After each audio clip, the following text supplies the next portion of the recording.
आज हम इस वीडियो के माध्यम से कर्म और भक्ति पर अपनी बात रखेंगे।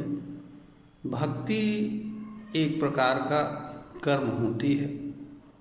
भक्ति का अर्थ ईश्वर या किसी दैवीय सत्ता से जिसको कोई व्यक्ति ईश्वर के रूप में या आराध्य के रूप में या पूज्य के रूप में स्वीकार करता है और जिसकी भक्ति के माध्यम से प्रार्थना करता है। भक्ति का वास्तविक अर्थ जुड़ना होता है, ईश्वर से संबंध स्थापित करना होता है। भक्ति के दो पक्ष होते हैं, एक कर्म पक्ष होता है और एक भाव पक्ष होता है। कर्म पक्ष में मनुष्य द्वारा कुछ स्मरण किया जाता है। यहाँ भी दो तरीका होता है भक्ति, एक जो है साकाम भक्ति, एक निष्काम भक्ति। भक्ति हमारे हिंदू धर्म में साकार और निराकार दो रूपों में की जाती है।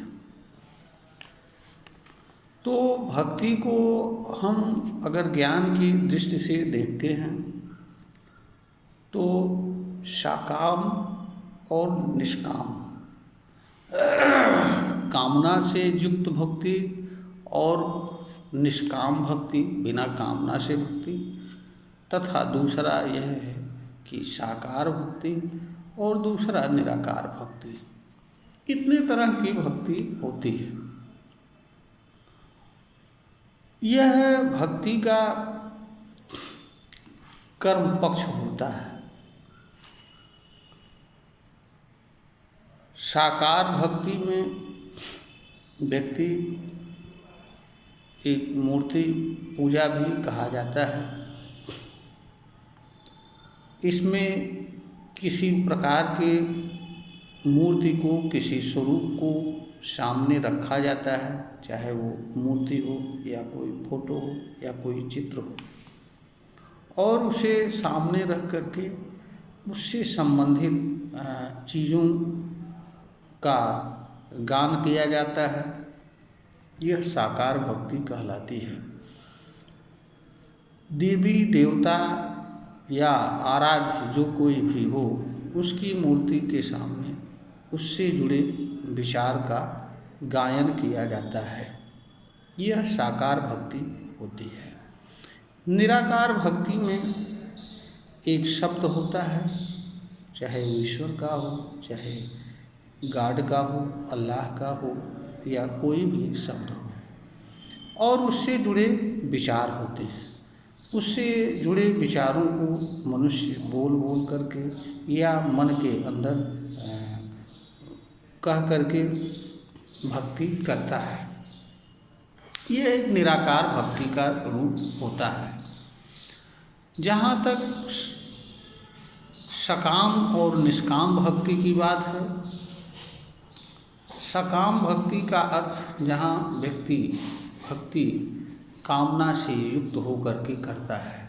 किसी प्रकार की कोई कामना होती है जिसको मनुष्य भक्ति के माध्यम से प्राप्त करना चाहता है। मनुष्य की कामना अच्छी हो सकती है या बुरी हो सकती है।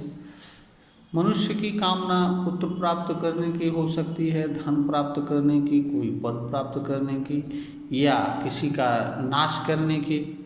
अनेक चीज़ें कामना में होती हैं। कामना इच्छा का ही मूर्त रूप होती है, यह अनंत रूप में होती है। तो जहाँ पर भक्ति मनुष्य किसी कामना से इच्छा के कारण करता है, वह साकाम भक्ति कहलाती है।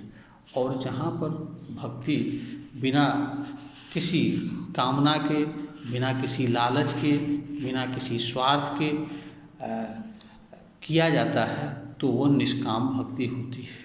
निष्काम भक्ति में भक्त का कार्य अपने आराध्य से सीधे जुड़ना होता है और जुड़ करके आनंदित होना होता है। यह निष्काम भक्ति होती है। अब आता है भक्ति का भाव पक्ष। भक्ति एक्चुअली अगर ईमानदारी से देखा जाए तो वह ईश्वर से जुड़ाव का कर्म होता है। ईश्वर से जुड़ाव के लिए कोई ज़रूरी नहीं है कि मनुष्य कोई बाहरी कार्य करे, किसी तरह का प्रदर्शन करे या अपने शरीर पर किसी प्रकार का लेप करे। ईश्वर की जहाँ तक बात होती है, ईश्वर उस चीज़ को कहा जाता है जिसका कोई रूप, स्वरूप, आकार, प्रकार नहीं होता है। तो इससे जुड़ने के लिए कोई न कोई साधन की आवश्यकता होती है। ईश्वर अव्यक्त होता है, उसका कोई रूप स्वरूप नहीं होता है। तो ईश्वर से कोई मनुष्य सीधे रूप में नहीं जुड़ सकता है, उसके लिए कोई न कोई साधन की आवश्यकता होती है।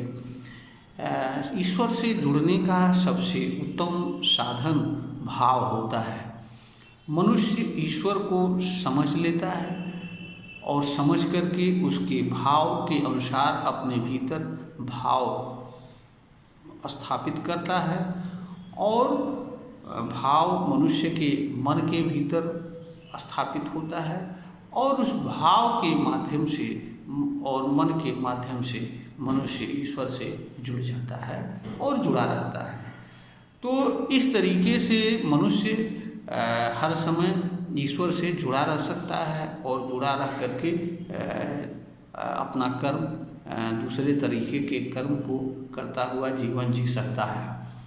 तो जो भक्ति का भाव पक्ष है, जहाँ केवल भाव के माध्यम से ईश्वर को से मनुष्य को जुड़ना होता है, यहाँ पर मनुष्य के लिए किसी तरह की बाहरी किसी क्रियाकलाप को करने की आवश्यकता नहीं होती है और मनुष्य ईश्वर से जुड़ा रहता हुआ अपना हर तरह का काम करता रहता है। भाव के माध्यम से मनुष्य ईश्वर से हमेशा हमेशा और जीवन भर जुड़ा रह सकता है। ये एक क्षमता होती है। लेकिन अन्य जो भक्ति के तरीके हैं, उसमें कुछ टाइम या समय विशेष तक ही भक्ति कर पाता है, क्योंकि मनुष्य को जीवन जीने के लिए और भी अनेक कर्म करने होते हैं। तो बाह्य कर्म, जहाँ तक बात है, बाह्य कर्म के माध्यम से जो भक्ति की जाती है वह मनुष्य हर समय हर अवस्था में करने की क्षमता नहीं रखता है, क्योंकि उसे सोना भी होता है। सोने के बाद जीवन क्रिया से जुड़े नित्य कर्म करना होता है, जीविकोपार्जन के लिए कर्म करना होता है और बहुत सी जिम्मेदारियां मनुष्य के जीवन से जुड़ी होती हैं, उनका निर्वहन करना होता है। तो भक्ति का जो उत्तम पक्ष होता है वो भाव पक्ष होता है। मनुष्य को ईश्वर को इसमें भाव के रूप में समझना होता है और उस भाव के माध्यम से ईश्वर से जुड़ा रहना होता है। यह भक्ति का भाव पक्ष होता है। यही उत्तम प्रकार की भक्ति होती है। यहाँ भी मनुष्य को कर्म ही करना पड़ता है, क्योंकि उस भाव के माध्यम से जुड़ा रहने वाला जुड़ाव का जो कार्य होता है वह भी कर्म के माध्यम से ही संपन्न होता है। तो कर्म, परंतु यहाँ पर मनुष्य को कोई बाहरी कर्म नहीं करना होता है और न बाहरी कर्म किसी तरह का कोई बाधा उत्पन्न करता है। इस रूप में मनुष्य सोते हुए भी, जागते हुए भी हर अवस्था में ईश्वर से जुड़ा रह सकता है। भक्ति के संबंध में बहुत सारे लोगों के भीतर धारणाएं गलत रूप में भरी हुई हैं और उसका कारण ये है कि लोग भक्ति को सही तरीके से जानते नहीं हैं। न जानने का परिणाम यह है कि जो लोग मूर्ति पूजा नहीं करते हैं या साकार रूप में भक्ति नहीं करते हैं या निराकार भक्ति करते हैं, वह मूर्ति पूजा या साकार भक्ति वालों को गलत समझते हैं। उनके अंदर ये भरा रहता है कि मैं ही सही हूँ, जबकि वास्तव में भक्ति का अर्थ ईश्वर से जुड़ाव होता है, और ईश्वर से जुड़ाव किसी न किसी साधन के माध्यम से होता है। वो साधन चाहे कोई मूर्ति हो सकती है, मूर्ति के को ही ईश्वर समझना और उसे सामने रख करके उसके जुड़े विचार को मनन करना, व्यक्त करना तथा उसके भाव से जुड़ना। दूसरा, निराकार में भी आदमी विचार का ही मनन करता है, चाहे वो वाणी के माध्यम से या किसी अन्य रूप में, तो भी वहाँ भी विचार से ही आदमी कुछ कहता है, कुछ करता है, वो मन के अंदर करता है या किसी अन्य रूप में करता है। हाँ, फर्क ये रहता है कि जब भक्ति, निराकार भक्ति में सामने कोई मूर्ति नहीं होता है, कोई चित्र नहीं होता है, परंतु विचार के माध्यम से वहाँ भी तो ईश्वर का गुणगान ही करता है, ईश्वर के गुणगान के अलावा और कुछ नहीं करता है। तो मनुष्य की जहाँ तक बात है भक्ति की, हर मनुष्य तो इतना स्वतंत्र ही होना चाहिए कि वह जिस रूप में चाहे, क्योंकि ईश्वर से जुड़ाव और भक्ति व्यक्ति का निजी मामला होता है। तो इसके आधार पर, भक्ति के करने के तरीके के आधार पर किसी को गलत समझना और किसी को अच्छा समझना, या किसी धार्मिक विचारधारा के आधार पर किसी को गलत समझना, यह वास्तव में ऐसे लोग होते हैं जिन्हें ईश्वर और उसकी भक्ति का ज्ञान ही नहीं होता है। ऐसे लोग किसी विचारधारा के अंधभक्त होते हैं, आँख मूंद करके अनुयायी कर, और उनके दिमाग में यह भरा होता है कि जो हम कर रहे हैं वही सही है, शेष गलत है।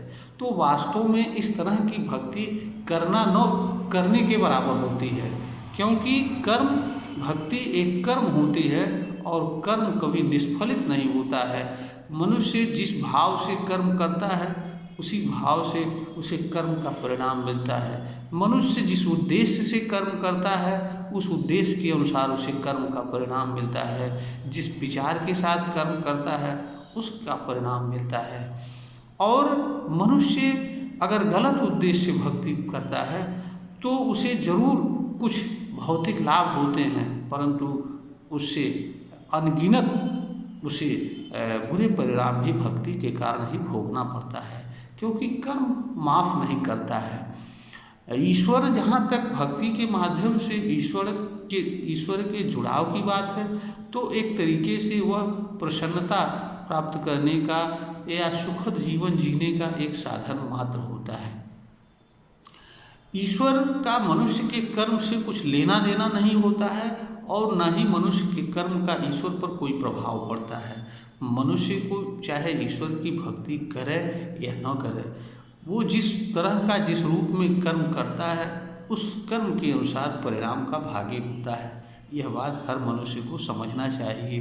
तो किसी को धार्मिक मान्यता के आधार पर या भक्ति करने के तरीके के आधार पर या किसी अन्य आधार पर गलत समझना, स्वयं को अच्छा समझना, यह भी एक गलत कर्म है, और यह गलत कर्म मनुष्य को भोगना पड़ता है। तो यह भी उचित नहीं हो सकता है कि एक तरफ हम भक्ति करें, दूसरी तरफ भक्ति जिस रूप में कर रहे हैं उस रूप में करते हुए उससे भिन्न रूप में भक्ति करने वाले लोगों को गलत समझें। तो एक तरफ हम सही कुछ अच्छा कर रहे हैं, दूसरी तरफ हम कुछ गलत कर रहे हैं, तो हमारा अच्छा करना न करना सब व्यर्थ हो जाता है।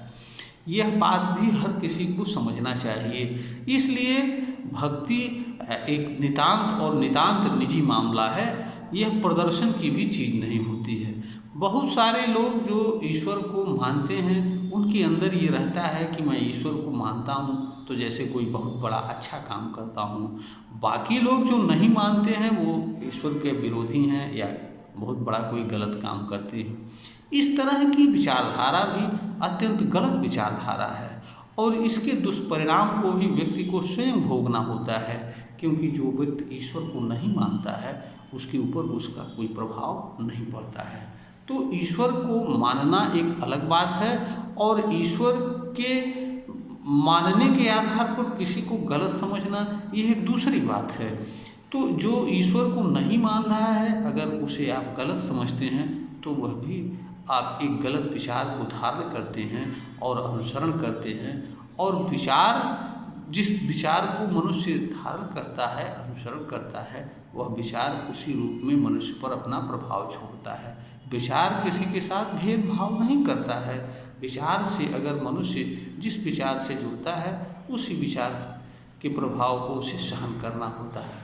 तो भक्ति करने में कोई बुराई नहीं है। मनुष्य जिस तरह की भक्ति करना चाहे उसे करना चाहिए, क्योंकि हर व्यक्ति का कल्याण किस बात में है, यह बात फिर निर्णय करने की शक्ति एवं क्षमता हर व्यक्ति के पास है, और हर व्यक्ति का कर्तव्य है कि वह अपने कल्याण का निर्णय करता स्वयं बने।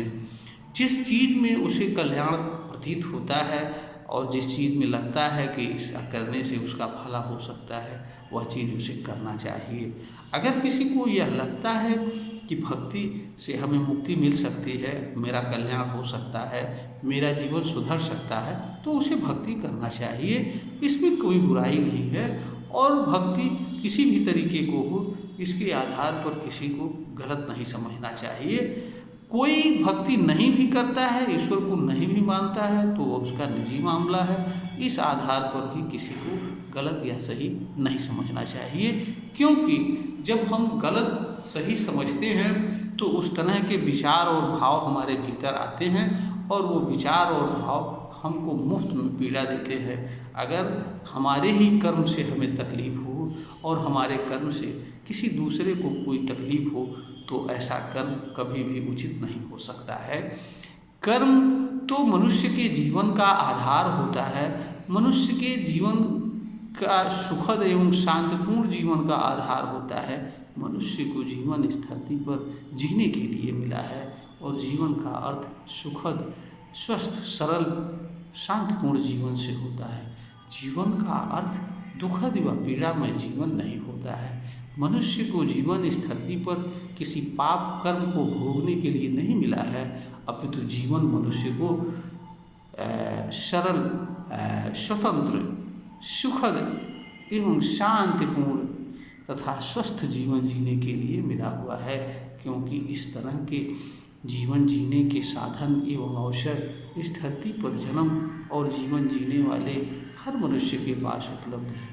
जब मनुष्य के पास अच्छा से अच्छा जीवन जीने का साधन एवं अवसर उपलब्ध है, बिना पीड़ा एवं दुख सहन किए हुए जीवन जीने का अवसर है, तो फिर मनुष्य क्यों पीड़ामय या दुखमय जीवन यापन करे और अपने ही कर्म से दूसरों की पीड़ा एवं दुख का कारण बने। यह वीडियो ज्ञानवर्धन हेतु बनाई गई है, प्रेषित की जा रही है। हमें आशा है कि यह श्रोता का ज्ञानवर्धन करने में कामयाब होगी। अगर श्रोता को यह वीडियो ज्ञानवर्धन के योग्य प्रतीत हो तो इसे लाइक करें और शेयर करें। यह निवेदन हम अपने सभी श्रोतागण से करते हैं।